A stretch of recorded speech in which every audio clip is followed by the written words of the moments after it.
Howdy folks, and welcome back to World of Tanks with the mighty Jingles, where today we're going to be following the exploits of Cadillac here in a tier 10 battle, obviously, on the Lakeville map. Cadillac is playing the Soviet tier 10 heavy tank, the Object 705A. Now, as I'm sure many of you are aware, I do like my tank history. However, while trying to research the Object 705A, I ran into something of a brick wall. Now, I don't have a problem with World of Tanks putting machines into the game that didn't actually exist. I mean, when a game's been around as long as World of Tanks has, and you're putting roughly a new tank into the game every month, at some point you're going to run out of tanks that actually existed, and you're going to have to start throwing in prototypes or just plain making shit up. But if you do have to start making shit up in order to fill in the gaps, then you should at least make an effort to have the stuff that you make up be historically consistent with what you know from the actual development of the tank that you're simulating. And it's here where we start to run into problems with the Object 705A. I did try to find any information on the limited development process that went into this tank, and utterly failed, which suggests to me that while this tank was in development, that development probably consisted of nothing more than a couple of sketches on the back of a napkin. The only information I could find about it was from the Wargaming wiki, which said that it was a version of the Object 705 with a 152mm gun and an upgraded engine. All work on the project was discontinued in 1948. Now remember that date, because that's going to be quite important when we come to look at that 152mm gun. Because as far as I've been able to determine, the gun at least did actually exist. Because I've seen it. It's on display outside the Artillery Museum in St. Petersburg. And it's here where I'm forced to ask myself what I believe is a fairly pertinent question, because if development on this tank, whatever form that development took, ceased in 1948, why is it equipped with a gun that didn't start being developed until 1968 and wasn't entered into service until 1975? And the gun isn't the only thing about this tank that is, quite frankly, outrageous, as we're going to see when the T-30 at the end of the road there harmlessly bounces gold ammunition off the turret of the Object 705A. Now, the T-30 has a pretty impressive gun, and for once I'm not actually surprised that somebody's firing gold ammunition the second that they enter battle, because the gold ammunition on the T-30's 155mm gun has 320mm of penetration, for those of you who haven't memorised the penetration values of every gun in the game. But the T-30 firing gold can't get through the Object 705A's turret because it has 330mm of armour and it's all rounded and sloped. The turret of this tank is basically impenetrable. Not only is it 330mm thick, it's rounded, it's sloped, and it has no weak spots.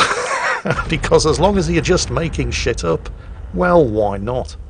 And it's not just the turret armour. The side armour is 100mm thick on the hull, making it incredibly good at side scraping, especially with this rear-mounted turret, and is protected by spaced armour. Now, you'd think that with all of this armour, as well as a whopping great 152mm field gun converted into an anti-tank gun and mounted into a tank on which development ceased 20 years before the development of the gun even started, that this thing would be slow. If you think that, all I can say is, you must be kinda new here, because this is a Soviet tier 10 heavy tank that never existed, that was a continuation of a project that itself only existed in blueprints, and, well,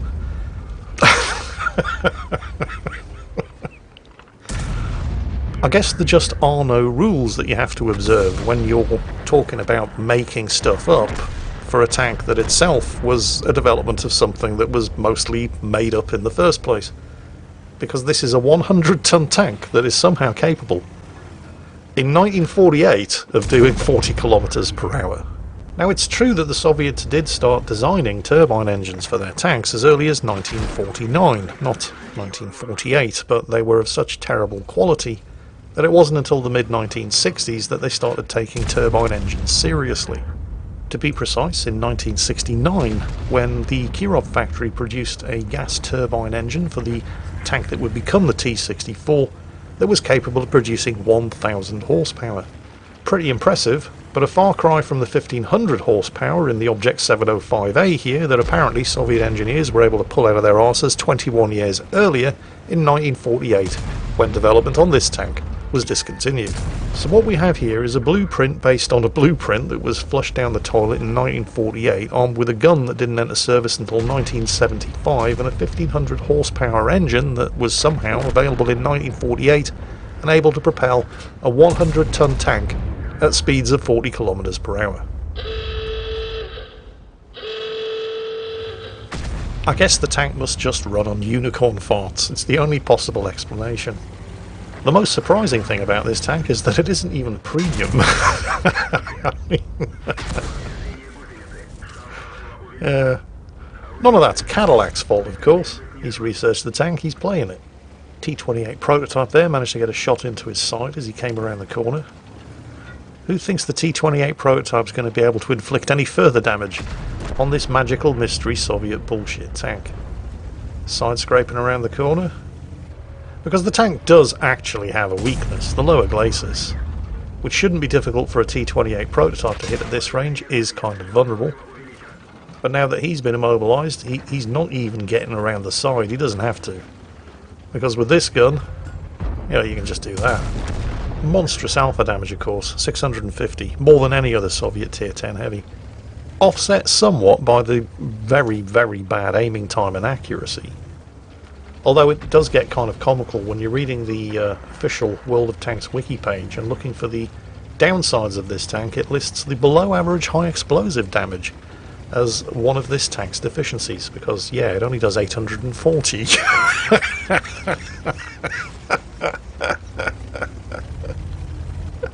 Yeah, really. Oh dear. I believe that arguments have been made that the tank's limited ammunition capacity is also something of a downside. Yeah, looks like it hit the turret front of the T-34 over there. Not surprising that that didn't penetrate. But while it's true that the Object 705A can only carry 30 rounds of ammunition into battle, a lack of ammunition is definitely a limiting factor when you're in something like the Batchat 25T.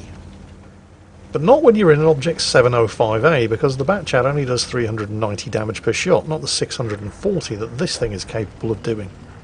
Which means that in theory the Object 705A is actually capable of doing over 19,000 damage in a battle with its full ammunition load. Going back to the armour on this thing, I couldn't help but notice that while reading the World of Tanks Wikipedia page, one of the other deficiencies listed for this tank, and I hope you're sitting down for this one, okay? Make sure you're strapped in, is that the upper glacis at the front only deflects half of Tier 10 premium rounds if you don't angle it.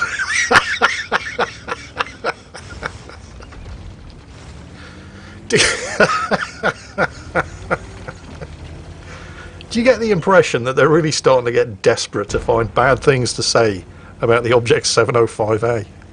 Oh, poor thing. It only deflects half of all known Tier 10 gold ammo if you don't angle it from the front.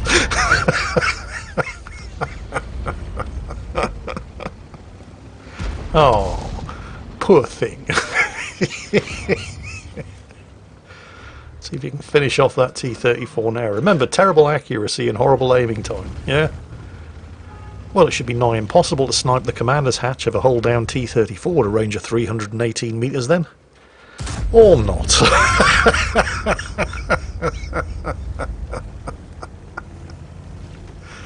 Oh, this tank is amazing.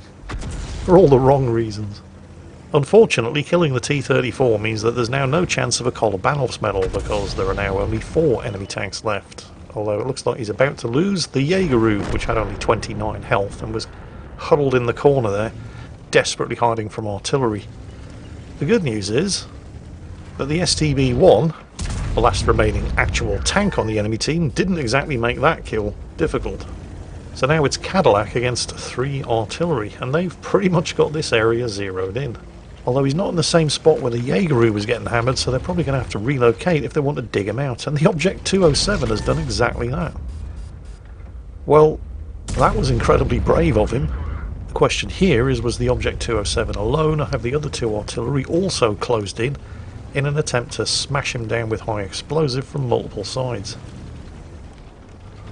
And judging by the looks and sounds of it, because despite the fact that he was spotted by the 207, nobody else is shooting at him, either indicates that they are closing in around this cap circle, or, probably more likely, the 207 acted alone, and the other two are simply repositioning to try to get shots into the alley where he was. Now, he could sit here and probably win by capping, but there's plenty of time. He's got a couple of minutes at least to take a look and see if anybody's trying to sneak up on him. The problem here, of course, is that once you leave that cap circle, the enemy team know that that's exactly what you're doing, but they're in artillery. They're not particularly quick. So their options for dealing with this sudden turn of events are extremely limited. There goes the GW Tiger. Unfortunately, if all three of them had decided at the same time that this was what they needed to do and had followed the Object 207, they could have probably or possibly pulled this off. But, well, they didn't, did they? They all came at him one at a time. And while the Object 705A is not known for having a quick reload, if you stagger your attacks at 1 minute intervals, even the Object 705 is going to be reloaded and ready for you. Just the Object 212A left, who obviously stands no chance whatsoever. But hey, at least he was a good sport about it. He didn't hide in a corner of the map and try to force a draw. So he gets a tip of the hat for that, if for nothing else. Unsurprisingly, that was a victory for Cadillac. Pool's medal, 10 kills, and a little surprisingly, that was an ace tanker badge, because don't forget, Cadillac was having to compete against all of the other Object 705 drivers in order to earn ace tanker. And in case you were curious as to exactly what that involves, you simply have to do over 6,000 damage and bounce over 2,500 damage with your armour. Easy!